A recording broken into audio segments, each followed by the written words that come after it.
Welcome to this journey through one of the most disturbing cases in history. If you're watching now, let us know in the comments where you're joining us from as we delve into the dark past of the United States. Because what we're going to explore today isn't just a forgotten story. It's an enigma that has spanned generations without ever finding an answer. This video is a work of fiction created solely for entertainment purposes. Any resemblance to actual persons, living or dead, is purely coincidental.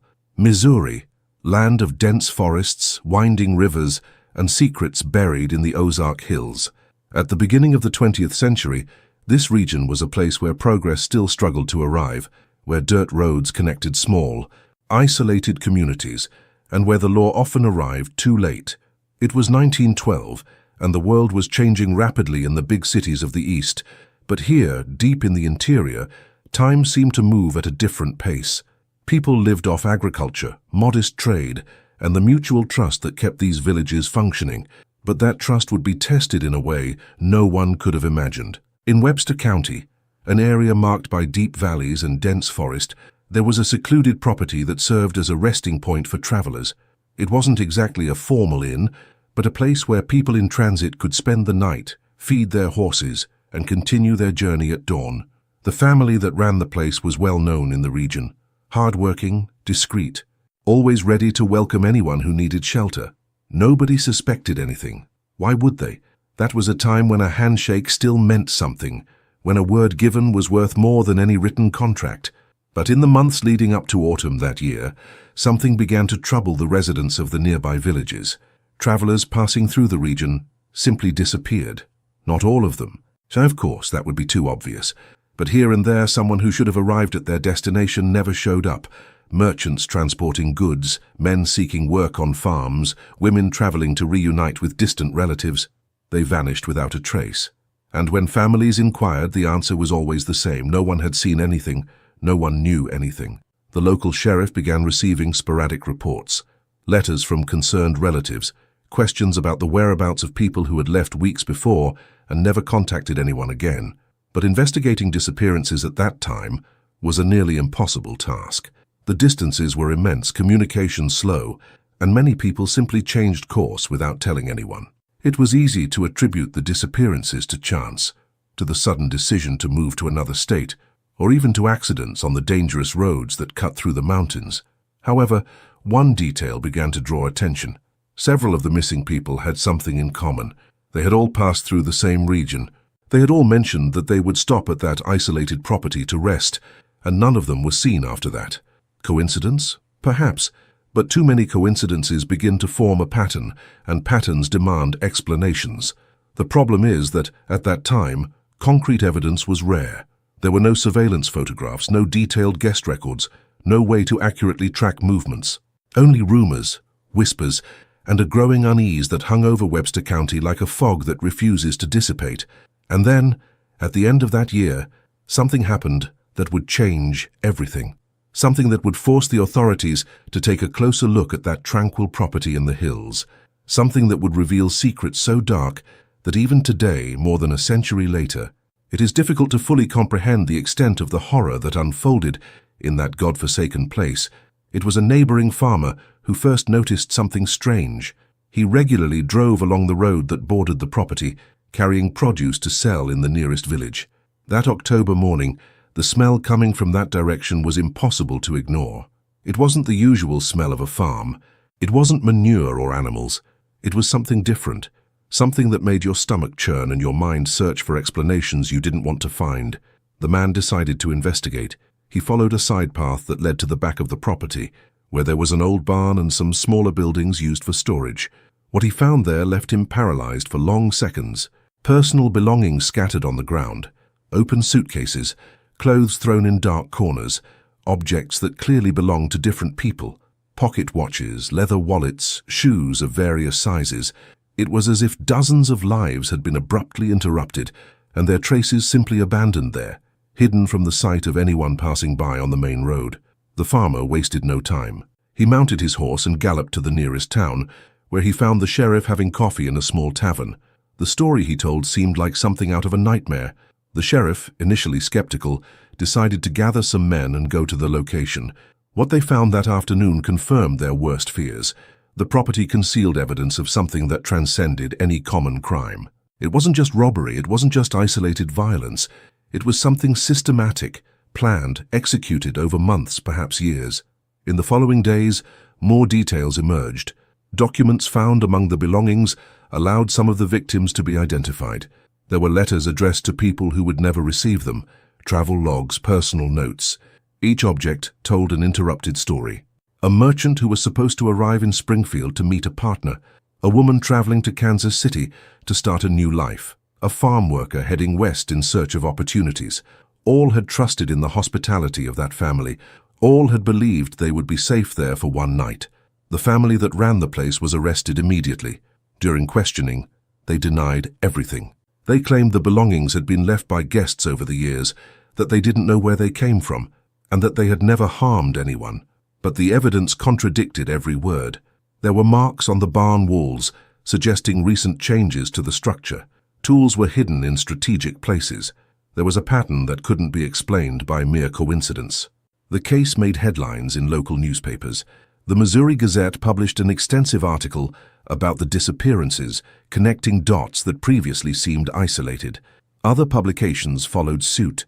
Soon, families across the state began contacting authorities, reporting relatives who had vanished after passing through that region. The scale of what had happened was beginning to reveal itself, and it was far greater than anyone had initially imagined. The authorities faced an enormous challenge. How could they prove what had happened to each of those people? The bodies were not found. There were no direct witnesses, only the belongings, the silence of the accused, and a set of circumstances that pointed to a terrible conclusion. The county prosecutors knew they would need more than circumstantial evidence to secure a conviction. They would need to reconstruct the events, find patterns, piece together fragments of information scattered over months of investigation. And then something unexpected happened. Someone decided to speak. It wasn't a family member, but someone who had worked on the property for some time and who, now under pressure from the authorities, realized that silence was no longer an option. The testimony this person would give would completely change the course of the investigation, revealing details that no one could have imagined. The testimony came from a worker who had spent a few months on the property during the summer of 1911. He had been hired to help with farm work, repair fences, care for the animals, and make repairs to the buildings. At the time, he hadn't noticed anything extraordinary, just an ordinary family living off what the land offered and occasionally receiving travelers. But now, under pressure from the authorities and with a guilty conscience, he began to remember details that at the time seemed insignificant. There were strange behaviors, conversations that abruptly ceased when he approached, nighttime gatherings from which he was deliberately excluded, and above all there was that unwritten rule: he should never enter the barn after dark. The justification was always vague, something about dangerous tools or an unstable structure. But the way the family insisted on this point, the tension in their voices, suggested that there was more to it than simple safety concerns. The worker remembered a particular night in August of that year. A couple had arrived at the property in the late afternoon, traveling south by wagon. They seemed tired, covered in dust from the road, grateful to find a place to rest. He saw them enter the main house, saw the family greet them with apparent hospitality, but there was something in the atmosphere, a tension he couldn't quite define. The next morning, when he woke up, the couple's wagon was parked near the barn, but the couple had disappeared. When he inquired, he was told that the travelers had left before dawn, in a hurry to continue their journey. But there was one detail that didn't add up. The cart was still there. Why would someone leave before dawn, abandoning their only means of transportation? The worker didn't question it at the time, perhaps out of fear, perhaps because he didn't want to see what was right before his eyes. But that image remained etched in his memory, and now facing the investigators, he finally understood what he had witnessed. With this testimony, the authorities were able to establish a method. The family attracted travelers by offering lodging, waited for the right moment, usually at night when the victims were vulnerable, and then acted. The belongings were separated, hidden in the barn to be sold or disposed of later. The wagons and horses were taken to distant locations and traded in other towns where no one would make the connection, and the victims simply disappeared, swallowed up by the vastness of rural Missouri, where so many people moved around without leaving a precise record of their movements. Newspapers of the time covered the case with increasing intensity. The Springfield Leader published a series of articles detailing each new development in the investigation.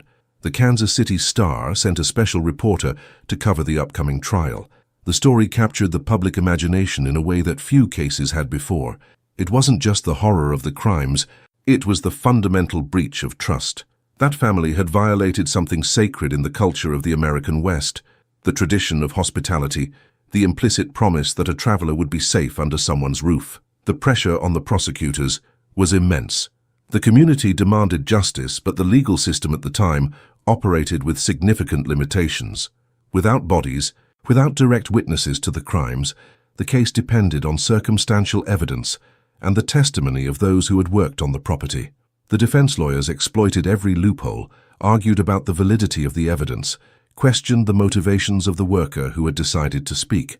It was a legal battle unfolding in the courts of Webster County while the public watched, torn between a thirst for justice and doubts about what could actually be proven. But there was another dimension to this story that was beginning to emerge, a dimension that suggested the crimes were even more extensive than initially imagined. Documents found on the property indicated connections to other families in neighboring counties. There was correspondence suggesting a network, a communication system between people operating similar schemes in different parts of the state. The frightening possibility that this was not an isolated case, but part of something bigger, began to take shape in the minds of the researchers. The investigation expanded beyond the boundaries of Webster County. Authorities in neighboring regions began reviewing their own files, searching for similar patterns, unexplained disappearances, and accounts of travelers who never reached their destinations. And what they found was disturbing. There were connections, loose threads that, when pulled, revealed a web far wider than anyone had imagined. In Greene County, just a few days' drive away, another rural property had been the subject of suspicion years earlier, in 1908. At the time, local authorities investigated rumors of disappearances, but never managed to gather enough evidence for a formal charge. The case was closed, classified as just another of the many mysteries that dotted that wild region. But now, revisiting the old documents, investigators have noticed unsettling similarities.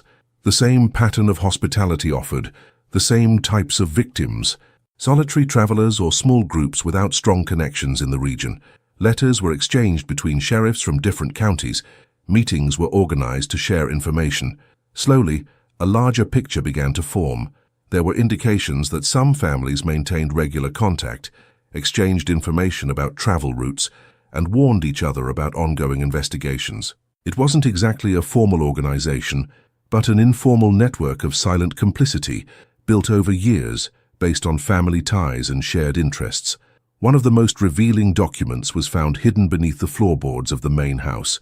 It was a notebook with entries dating back to 1909. The pages contained names, dates, and brief descriptions of people. Next to each entry were symbols that initially seemed meaningless, but when a more astute researcher began to correlate the notes with reports of disappearances, the pattern became clear. That notebook was a record, a meticulous inventory of crimes committed over 3 years. The impact of this discovery was devastating. It meant that the scale of the crimes was far greater than initially estimated. We weren't talking about a few isolated cases, but something that had occurred with frightening regularity over a prolonged period. Each entry in that notebook represented a life interrupted, a family left without answers, a story that ended in the dark hills of Missouri without anyone knowing. The trial began in the winter of 1913. The county courthouse was packed. People came from distant towns, some hoping to confirm suspicions about missing relatives, others simply curious to see the faces of those who had committed such incomprehensible crimes. The atmosphere was tense, charged with conflicting emotions. There was anger, certainly, but there was also something deeper. A collective feeling of betrayal, the realization that something fundamental about human nature had been violated. The prosecutors methodically built their case. They presented the belongings found, the testimonies of family members who identified objects belonging to the missing persons, the notebook, the worker's account. Each piece of evidence was placed before the jury, forming a mosaic that, although incomplete, revealed a clear picture of what had happened on that isolated property. The defense fought bravely, questioned the validity of the evidence, suggested alternative explanations, and attacked the credibility of the witnesses. But the mountain of circumstantial evidence was difficult to ignore. During the trial, a debate arose that would resonate for decades. How was it possible for crimes of such magnitude to occur without anyone noticing? How could an entire community remain oblivious to what was happening so close by? The answers were unsettling. The vastness of the region, the lack of efficient communication between counties, the tendency of people at the time to simply move on without questioning much. All of this contributed to creating an environment where predators could operate with relative impunity. It was a grim reflection of that time, a reminder that progress and civilization were more fragile than people like to admit. And then, in the middle of the trial, something unexpected happened. A witness appeared. Someone no one expected to see. Someone whose story would shed new light on the entire case and reveal even more disturbing aspects of this forgotten tragedy. The witness was a woman who had survived. She entered the courtroom with hesitant steps, her face marked by scars that weren't visible to the naked eye, but which showed through in every cautious movement, in every quick glance at the accused. Her name wasn't widely released at the time, an attempt by the authorities to protect her identity and allow her to rebuild her life after everything. But what she had to say would completely change the understanding of the case. She had arrived at the property on a rainy afternoon in April 1912. She was traveling alone, something unusual for a woman at that time, but life circumstances had forced her on that journey. She was heading west, where a job opportunity awaited her at a small rural school. The heavy rain forced her to seek shelter, and when she saw the property by the roadside, it seemed like a blessing. The family welcomed her with apparent kindness, offering her hot food and a dry place to spend the night. But something about that house bothered her. Maybe it was the way the family members looked at her, assessing, calculating. Maybe it was the whispers she heard when they thought she was asleep. Or maybe it was just a primal survival instinct, that inner voice that alerts us when something is deeply wrong. She pretended to be more tired than she really was, stayed alert all night, her hand clutching a small knife she carried hidden in her luggage. It was in the middle of the night that she heard footsteps approaching the room where she was staying. The door creaked as it slowly opened. She remained motionless, controlling her breathing, her eyes half open, observing through the darkness. A silhouette entered, moving cautiously, and then another and another. At that moment, she knew her life depended on what she did in the next few seconds. She jumped out of bed, screamed, ran towards the window and broke it with a chair, cutting herself on the glass but not caring about the pain. She threw herself out and ran into the darkness of the surrounding forest. They chased her. She could hear the voices behind her, the lanterns cutting through the night, the sounds of branches breaking under heavy feet. But she knew forests. She had grown up in a similar region. She knew how to move among the trees, how to use the darkness to her advantage. She ran for hours, until dawn began to brighten the sky and the sounds of the chase finally ceased. She kept walking until she found a different road, until she reached a farm where genuinely kind people welcomed her and helped her reach the authorities. Her testimony was devastating for the defense. Here was someone who had been inside that house, who had directly experienced the family's intentions, who had escaped only through sheer luck and courage. She described the layout of the house, details that only someone who had been there could know. She spoke of conversations she had overheard before pretending to sleep, fragments of dialogue that suggested this wouldn't be the first time something like this had happened. The defense attorneys tried to discredit her testimony, suggesting she was confused, that the darkness and fear had distorted her memories. But she stood firm, answering each question clearly, her responses consistent with all the other evidence already presented. The jury watched her in silence, and it was possible to see in the faces of those men the gradual understanding of the horror that had been so narrowly avoided that April night. What made her testimony even more impactful was what she revealed about the dynamics within the family. It wasn't just one person acting alone. It wasn't a single disturbed individual. It was a coordinated operation, with each member playing a specific role. Some lured victims with false hospitality, others watched the roads to identify potential targets. Still others took care of what happened afterward. It was a cold, efficient machine devoid of any trace of humanity or remorse. Newspapers covered her testimony intensely, though they were careful not to reveal details that could identify her. The St. Louis Post-Dispatch published an editorial reflecting on the broader significance of the case, on how it exposed the vulnerabilities of a society still struggling to establish order and law within its internal borders. It wasn't just about individual crimes. but about the fractures in the social fabric that allowed such things to happen. The impact of the survivors' testimony reverberated far beyond the courtroom walls. In the following weeks, other people began to come forward, each bringing fragments of information they had kept to themselves for years, afraid to speak or not understanding the importance of what they knew. It was as if that woman's courage had opened the floodgates, allowing others to finally find a voice, to share their own disturbing experiences. A merchant who regularly traveled the roads of Missouri reported passing by the property several times throughout 1910 and 1911. He had never stopped there to spend the night, always preferring to continue on to the next town, but he had noticed something strange. On several occasions he had seen wagons and horses parked near the barn, but never the owners. When he casually mentioned this in conversations with other merchants, he always heard the same explanation. The travelers had probably continued on foot or hitched a ride with someone. Now looking back, he understood that those abandoned vehicles told a much more sinister story. A woman who ran a small boarding house in a neighboring town recalled an incident that occurred in 1911. A man had arrived at her boarding house late at night, agitated, with torn clothes and looking as if he had run a long distance.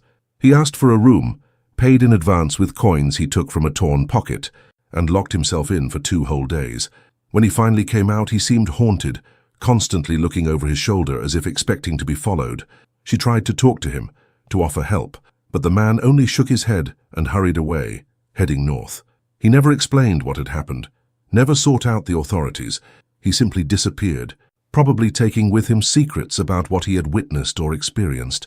These additional accounts helped investigators establish a more precise chronology of the crimes. It became clear that the activity had begun well before 1909, the date of the first entry in the notebook found. There was evidence dating back to 1907, perhaps even earlier. This meant that for at least 5 years, possibly more, that family had operated with virtual impunity, taking advantage of the trust of innocent travelers and the limitations of the justice system at the time. During the trial, a deeper understanding also emerged as to why so many people had remained silent for so long. Fear played a key role. The family had connections in various communities, knew influential people, and there were whispered rumors about what happened to those who spoke too much or asked inconvenient questions. These weren't just empty rumors. There were accounts of potential witnesses being intimidated, of people receiving threatening visits in the middle of the night, of messages left on doors to discourage excessive curiosity. Furthermore, there was the social stigma. In an era when reputation was everything, being publicly associated with such a sordid scandal could ruin an entire family. Many people preferred silence to the humiliation of admitting they had been deceived, that they had trusted monsters, that perhaps they had even unknowingly sent relatives or friends into that trap. Guilt and shame were heavy burdens, and many chose to carry them in silence rather than face public judgment. Prosecutors also discovered something that further complicated the emotional picture of the case. Some of the victims were people fleeing problems in other parts of the country, indebted men, women escaping difficult domestic situations, people who deliberately chose isolated routes because they didn't want to be found.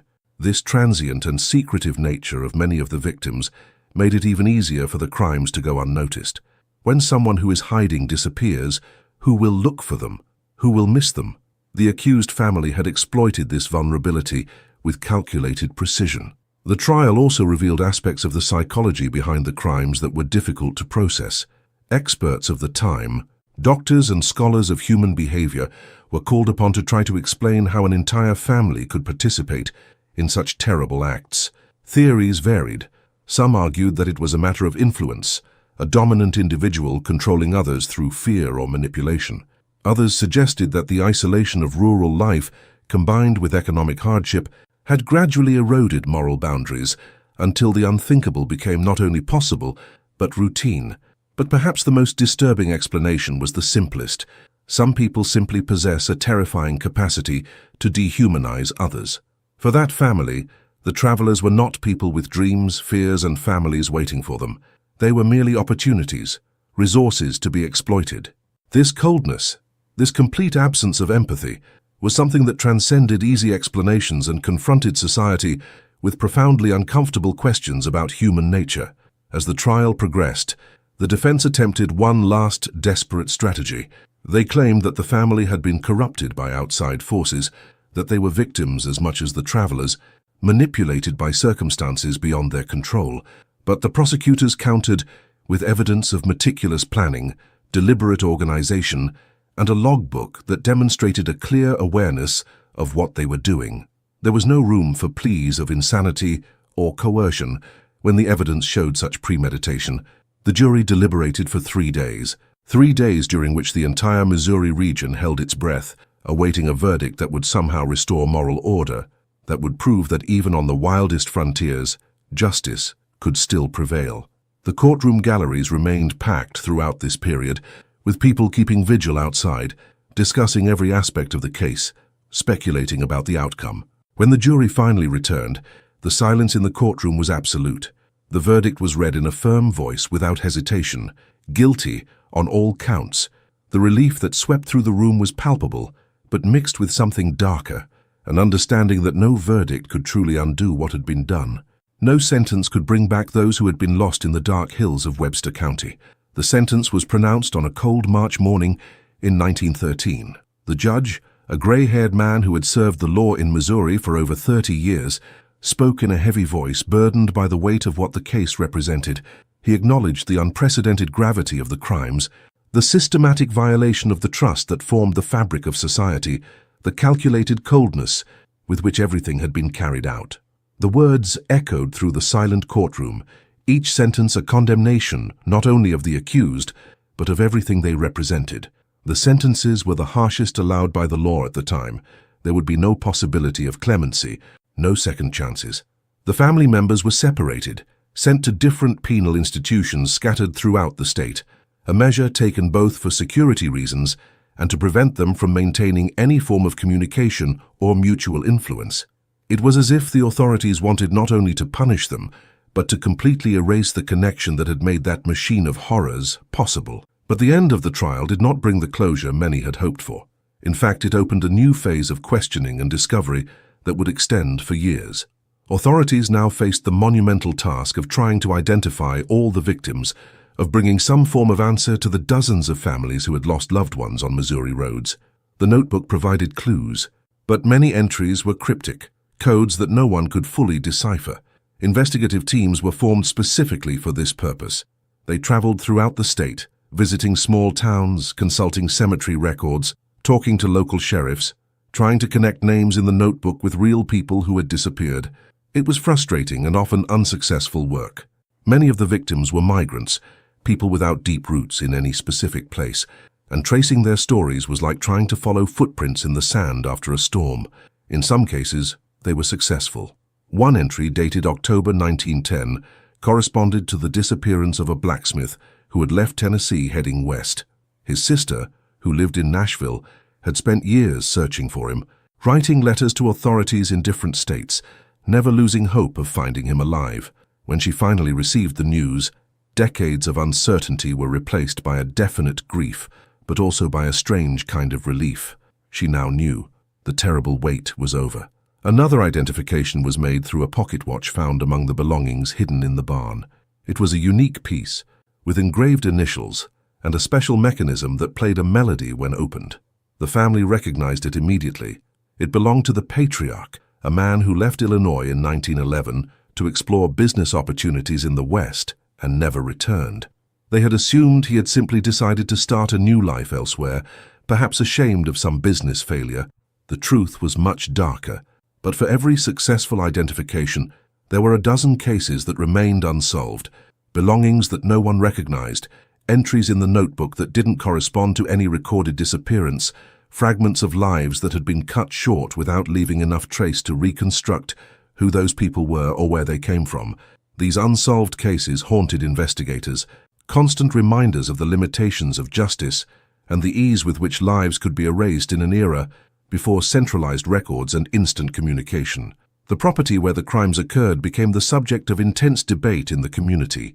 Some argued that it should be burned, that the place carried a curse that needed to be purified by fire. Others suggested that it should be preserved as a kind of somber memorial, a permanent reminder of the dangers of blind trust and the need for constant vigilance. In the end, the decision was made by the county. The site was auctioned off, and a farmer from another region with no connection to the events acquired the land with the intention of demolishing the existing buildings and starting over from scratch. The demolition of the house and barn drew onlookers from across the region. It was as if people needed to see those buildings destroyed, needed physical confirmation that this chapter was coming to a close. When the walls finally fell, they revealed something no one expected. More belongings hidden in the cavities between the floorboards, in secret compartments under the floorboards, in carefully constructed spaces within the walls. The family had been even more meticulous and paranoid than anyone had imagined, creating layer upon layer of hiding places to conceal the evidence of their crimes. These additional findings further prolonged the investigations. Each new object discovered had to be catalogued, photographed, and compared with lists of missing persons. The process consumed significant county resources, but authorities felt they owed it to the victims and their families. It was a matter of honor, of demonstrating that even when justice came late, it still came, and that every life lost mattered. Every missing person deserved to be remembered. Newspapers continued to cover the developments, but the tone of the articles gradually changed. The sensationalist headlines of the first few months gave way to deeper analyses of the social implications of the case. The Chicago Tribune published a lengthy article examining how similar crimes could be prevented in the future, proposing reforms to the traveler registration system and better coordination between jurisdictions. The New York Times sent a correspondent to spend weeks in Missouri, producing a series of reports that explored not only the crimes themselves, but the cultural and economic context that had made them possible. Academics also began to take an interest in the case. Law professors used it as an example in discussions about circumstantial evidence and the challenges of prosecuting crimes without bodies. Sociologists saw in it a window into understanding American rural life in the early 20th century, with all its vulnerabilities and systemic failures. The case became part of the national discourse on modernization, law and order, and the human costs of American frontier development. For the survivor who testified at the trial, life continued in ways she could never have foreseen on that terrible April night. She eventually reached her destination in the West, took the teaching position that awaited her, and tried to rebuild her life far from the shadows of that place. But the letters she left behind, discovered decades later by historians, revealed that she never truly escaped. Nightmares haunted her. The paranoia about trusting strangers never completely disappeared, and she carried the weight of knowing that her survival had been a matter of pure luck, while so many others did not have the same chance. The families of the identified victims faced their own complex grieving process. Some found solace in finally knowing the fate of their loved ones, however painful it was. Others plunged into deep depression, unable to process the brutality of what had happened. There were cases of families who moved away from Missouri, unable to continue living in a place so associated with tragedy, and there were others who stayed, determined to keep the memory of the lost alive, to ensure that their names were not forgotten, along with the crimes that had taken them from this world. One of the most disturbing aspects that emerged in the post-trial investigations was the extent of community knowledge. As more people felt safe to speak, it became clear that rumors about that family had been circulating for years. These weren't explicit accusations, but whispers, insinuations, the kind of unspoken knowledge that permeates small communities. Many people had sensed that something was wrong, but no one had acted. Fear, self-doubt, a desire not to cause trouble, all of this had contributed to a collective silence that allowed the crimes to continue. This revelation sparked a wave of self-reflection in the region. Sermons in churches addressed the theme of community responsibility, the importance of speaking up when something seems wrong, even in the face of uncertainty. Newspaper editors wrote editorials about the danger of complacency, about how civilization depended not only on written laws, but on the willingness of ordinary citizens to defend one another. It was a form of collective catharsis, an attempt to extract some meaning, some lesson, from a tragedy that seemed to defy comprehension. The years that followed the trial brought profound changes to the entire region. The case had exposed vulnerabilities in the system that no one wanted to admit existed, and now there was growing pressure for significant reforms. The governor of Missouri, responding to the public outcry, established a special commission to investigate how crimes of this magnitude had gone unnoticed for so long, and what could be done to prevent similar situations in the future. The commission traveled throughout the state for months, hearing testimonies from sheriffs, judges, ordinary citizens, and law enforcement experts. What they discovered was a fragmented system, where counties operated almost like independent kingdoms, with little communication between them and no centralized database of crimes or missing persons. A traveler could disappear in Webster County, and no one in Greene County would know unless someone made the deliberate effort to report the information. It was a systemic problem that required systemic solutions. The Commission's recommendations were comprehensive and, for the time, quite revolutionary. They proposed the creation of a statewide missing persons registry system where all jurisdictions would have to report unsolved cases to a central authority. They suggested mandatory training for sheriffs on how to investigate disappearances and how to recognize patterns that might indicate organized criminal activity. They also recommended the creation of a statewide investigative force that could cross county lines when necessary, overcoming the jurisdictional limitations that had so hampered previous investigations. Not all of these proposals were implemented immediately. There was resistance, especially from local authorities who saw the reforms as an intrusion on their autonomy. Some argued that the case had been an anomaly, a unique convergence of circumstances that did not justify drastic changes across the entire system, but proponents of the reforms persisted, using the case as a concrete example of the dangers of complacency and lack of coordination. Gradually, over the following years, many of the recommendations were adopted, fundamentally transforming how Missouri dealt with crime and missing persons. Meanwhile, the investigation into the full extent of the crimes continued. Local historians and dedicated investigators spent years trying to reconstruct the complete chronology, identify all possible victims, and map the connections between different cases. One of these investigators, a former detective who had retired but couldn't let go of the case, dedicated the last decade of his life to this work.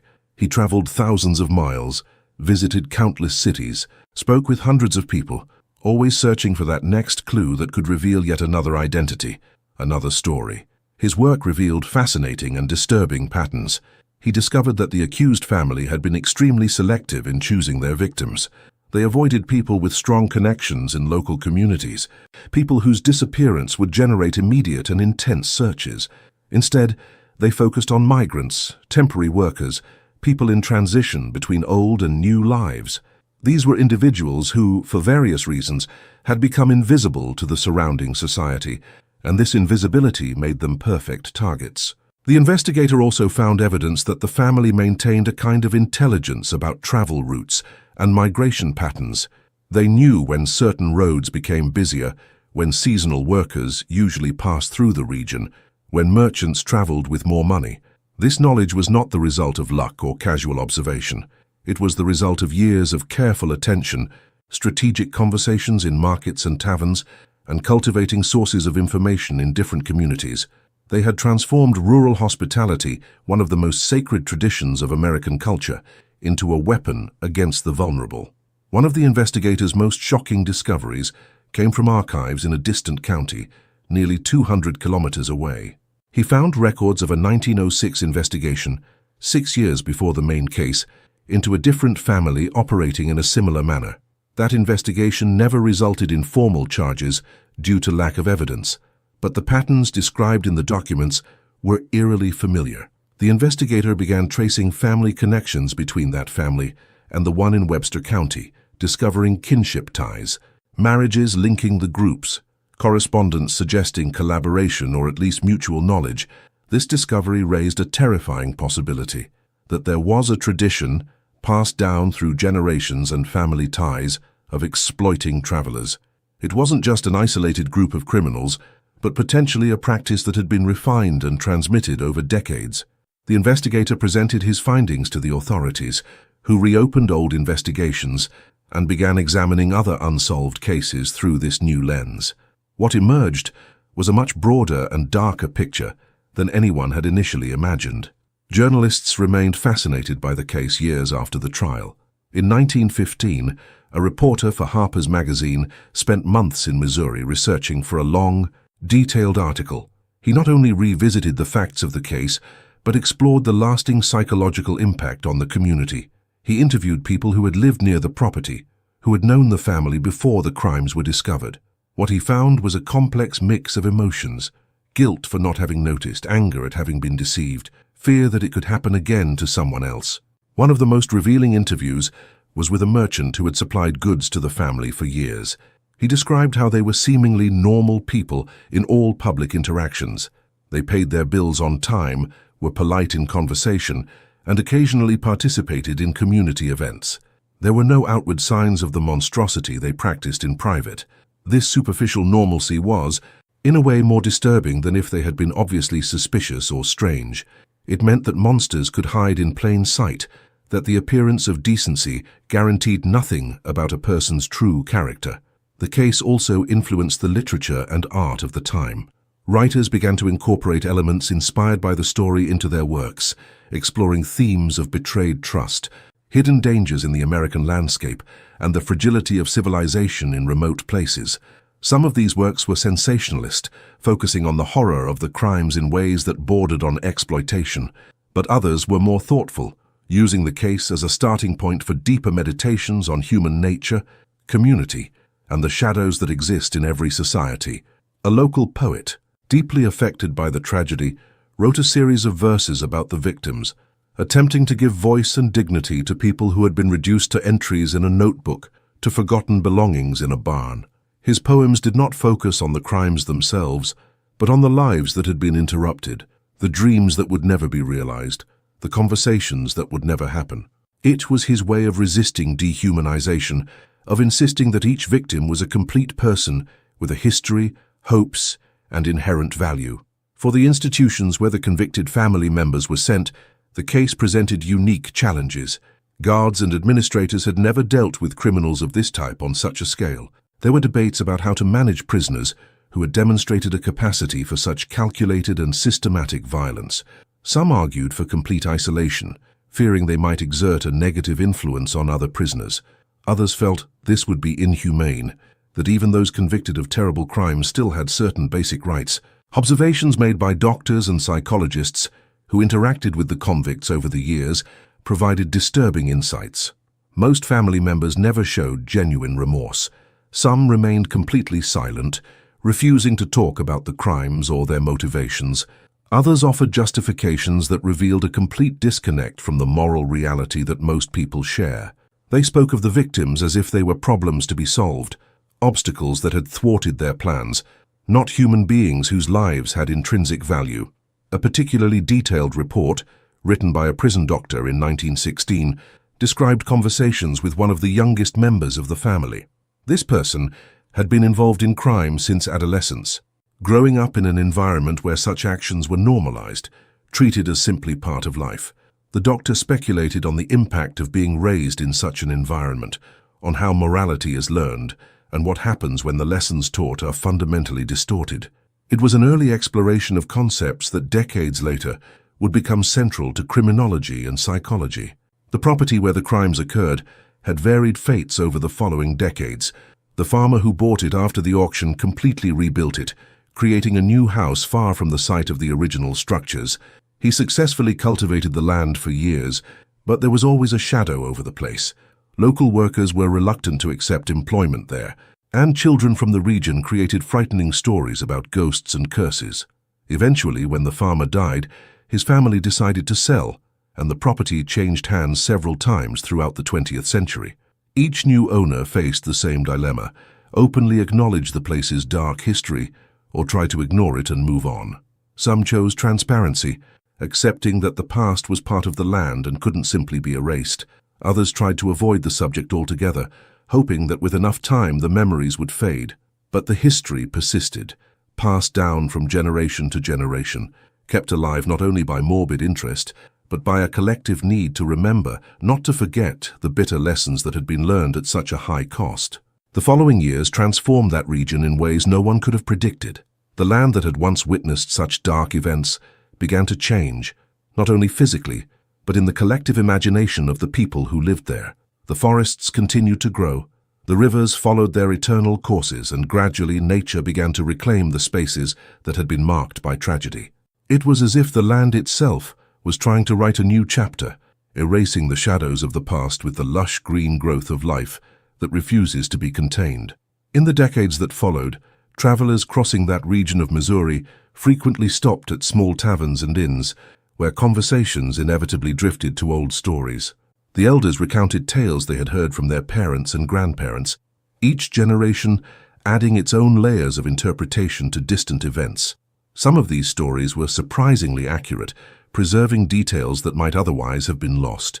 Others had been transformed by the passage of time, acquiring elements of folklore, becoming parables about trust and betrayal, warnings about the dangers of judging people solely by their outward appearance. One fascinating aspect of this oral transmission was how different communities emphasized different aspects of the story. In some villages, the focus was on the investigators and their persistence in seeking justice against immense obstacles. In others, the narratives centered on the victims, transforming them into almost mythical figures, symbols of lost innocence and interrupted dreams.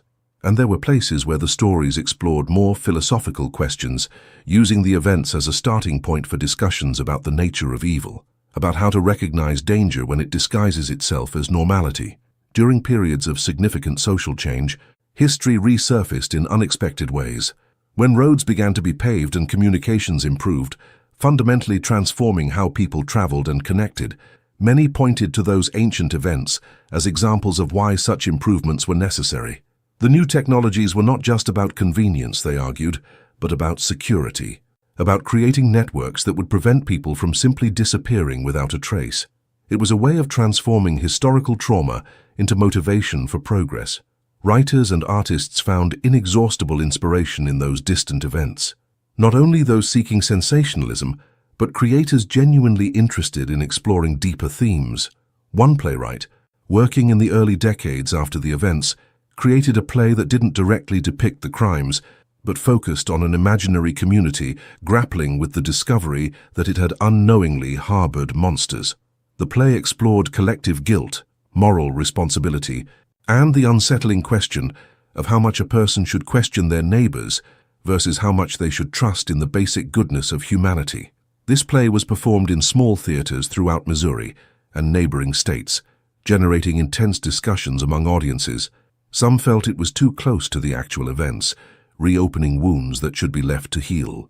Others argued that there was value in confronting uncomfortable aspects of human nature through art, that theater and literature offered safe spaces to explore themes that were too difficult to address directly. These tensions between remembering and forgetting, between confronting and moving on, would define how the region would deal with its dark past for generations. Educators also found ways to use the events as teaching tools, albeit with great care and sensitivity. In some rural schools, teachers used elements of history to teach about critical thinking, the importance of asking difficult questions, and how social systems function or fail. It wasn't about traumatizing students with gruesome details, but about using a local historical case to illustrate broader principles of justice, community, and individual responsibility. These lessons were particularly impactful because they weren't abstract. They came from events that had occurred in the very region where the students lived, in places they could visit, at a time that was still within reach of living memory, through grandparents and great-grandparents. The physical landscape of the area also bore the marks of those events in subtle but persistent ways. Certain roads that were once major travel routes were gradually abandoned as new routes were established, partly for practical reasons, but also because no one wanted to pass through areas so associated with tragedy. These old roads became secondary paths covered by invasive vegetation, their boundaries increasingly difficult to discern from the surrounding forest. Hikers occasionally encountered them and wondered what stories those paths might tell if they could speak. There were periods when it seemed that history might finally fade into obscurity, becoming just another forgotten footnote in dusty historical archives. But invariably, something would happen to bring it back to public consciousness. Perhaps a researcher would discover a new set of documents in a forgotten archive. Perhaps a descendant would finally decide to tell their family's story. Or perhaps contemporary events would resonate in ways that made people look back, searching for historical parallels, trying to understand patterns that seemed to repeat themselves across generations. One such resurgence occurred when renovations to an old courthouse building revealed boxes of documents that had been stored and forgotten for decades. Among them were letters written by people who had testified at the original trial, personal reflections never intended for the public eye. These letters offered intimate insights into how people had emotionally processed what they had experienced, how they had struggled to reconcile their beliefs about human goodness with the reality of what they had confronted. Reading these letters decades later was like accessing an emotional time capsule, preserving raw feelings that had been carefully hidden from public view at the time. One particularly poignant letter was from a jury member, written years after the trial. He described how the experience had fundamentally changed his worldview, how he had never again been able to trust strangers in the same way, how nightmares about the case had haunted him for years. But he also wrote of a strange kind of gratitude for having served on that jury, for having participated in a process that, however painful, represented the best humanity could offer in response to its worst. A commitment to justice, procedure, and the pursuit of truth, even when that truth was terrifying. The generations that grew up decades after the events developed complicated relationships with the history. For some, it was a source of dark regional identity, a way for their obscure area to be known for something, even if it was something terrible. For others, it was a burden, a stigma they felt weighed down the region, making it difficult to attract new residents or businesses, perpetuating an association with violence that seemed unfair given the amount of time that had passed. These tensions sometimes manifested in heated debates at town hall meetings or in the letters sections of local newspapers, with people passionately arguing about whether they should embrace, ignore, or somehow reconcile themselves to their dark past. Interestingly, as time passed and direct witnesses disappeared, the story took on an almost mythical quality. Specific details began to blend together, dates became less precise, and the narrative acquired some characteristics of an urban legend. This process of mythification was not necessarily negative, some scholars argued. It transformed specific events into archetypal stories about universal themes, making them relevant to new generations who had no direct connection to the original time and place. The story became less about specific facts and more about broader human truths that transcended historical particularities. But this mythologizing also brought dangers.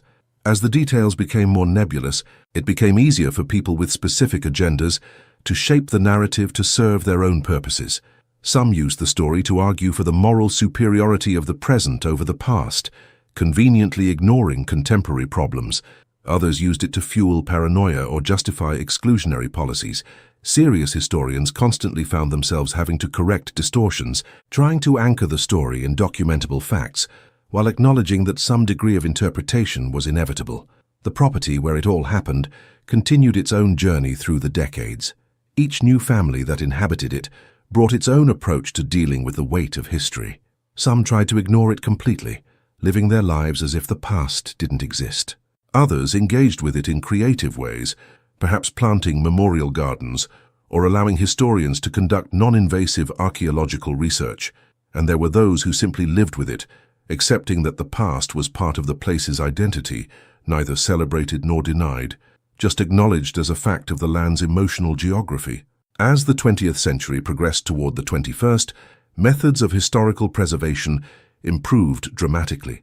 Archives that were previously deteriorating were digitized, making them accessible to researchers anywhere in the world. Old photographs were restored using modern technology, revealing details that had been invisible in faded copies.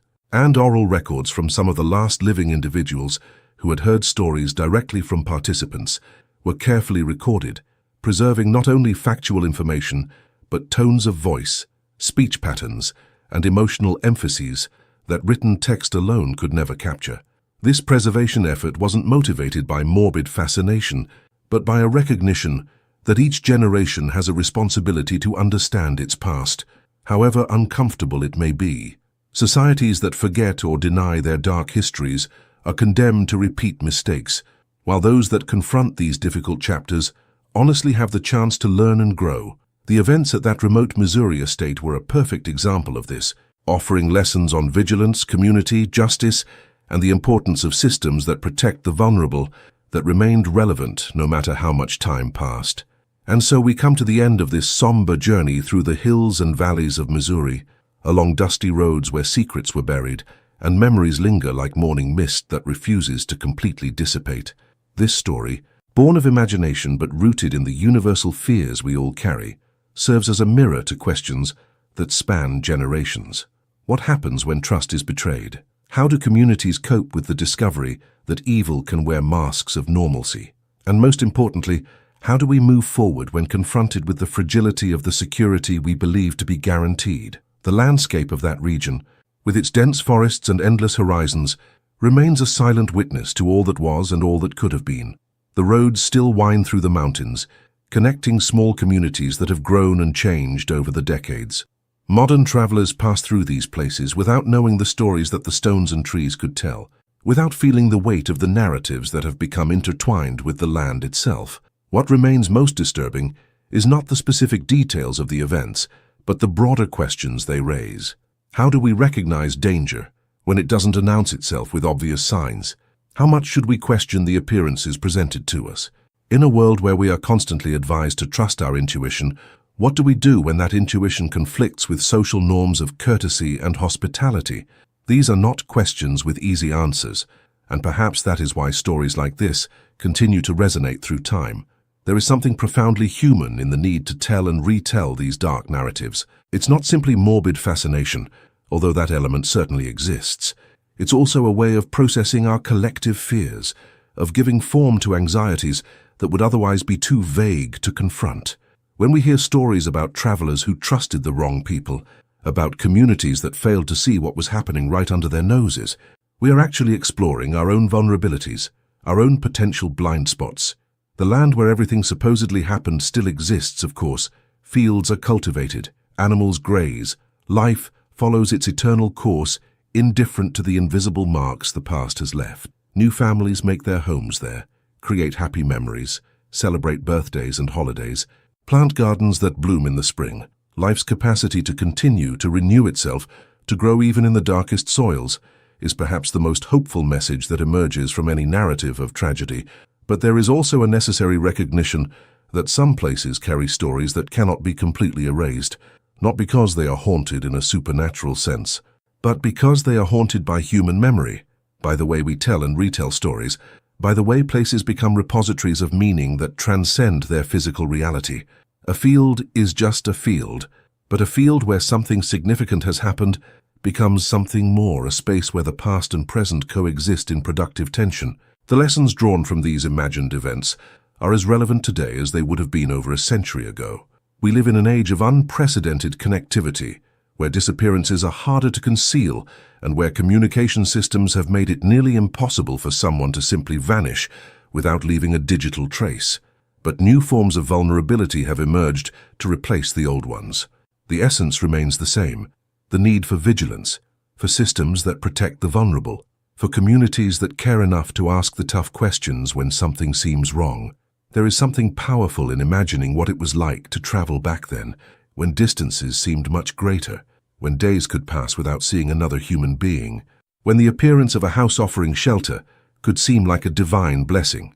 The solitude of those roads, the isolation of those remote properties, created conditions where human dramas could unfold far from witnessing eyes. It was a world very different from ours, and yet fundamental human impulses, both noble and terrible, remain constant throughout the ages. If this story teaches us anything, it is the importance of keeping collective memory alive, not to lose ourselves in the past, but to illuminate the present. Each generation faces its own challenges, its own monsters, its own systemic flaws that allow injustices to flourish. Looking back is not about easily judging those who came before, but about learning to recognize patterns, to see through disguises, to build societies that make it more difficult for predators to operate in the shadows. The Missouri region, where all this unfolded, real or imagined, remains a place of remarkable beauty. The same characteristics that once created isolation, dense forests and deep valleys, now attract those seeking tranquility, a connection with untamed nature. It is a reminder that nothing is inherently good or bad, that context and human action determine the meaning we attribute to places and circumstances. As we conclude this narrative, it is worth reflecting on how stories shape our understanding of the world. They are not merely entertainment, although they can be that too. They are tools we use to make sense of the human experience, in all its perplexing complexity. When we hear about betrayals of trust, about systems that have failed, about victims who never received full justice, We are really hearing about the fundamental tensions that define human existence, between the individual and the community, between freedom and security, between trust and verification. Missouri, with its vast expanses and rich history, served as the perfect backdrop for this exploration of dark themes. But the truth is, these stories could have occurred anywhere people live in relative isolation, where protection systems are weak, where trust is both necessary and potentially betrayed. Geography is less important than human dynamics, the patterns of behavior that repeat themselves regardless of time or place. If you've made it this far with us on this journey, through unsettling stories and reflections on human nature, we thank you for your company. Stories like this are best experienced together, shared in community, discussed and debated. If this type of narrative resonates with you, if you appreciate explorations of dark mysteries and profound human questions, consider subscribing to the channel. Leave a comment, sharing your thoughts, your own reflections on the themes we've explored, and if you know others who would appreciate this journey, share it with them. The darkest stories often teach us the brightest lessons about resilience, community, and the human capacity to seek justice even in the face of immense obstacles. We will continue exploring these narratives, delving into forgotten corners of history, illuminating events that shaped communities, and revealed truths about who we are as a species. Until the next story, stay curious, stay vigilant, and remember that knowing the past, even its darkest chapters, better prepares us to navigate the present.